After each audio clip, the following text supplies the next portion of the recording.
rumo a Cuiabá.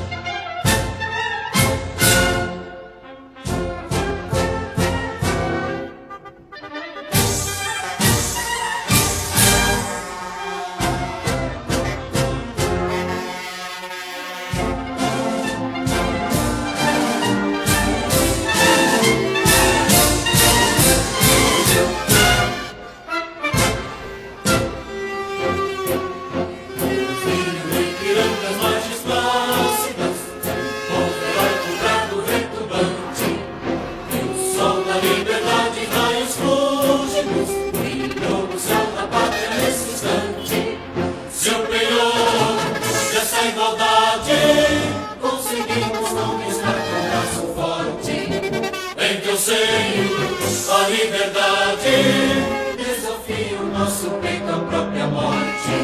A pátria amada, a pátria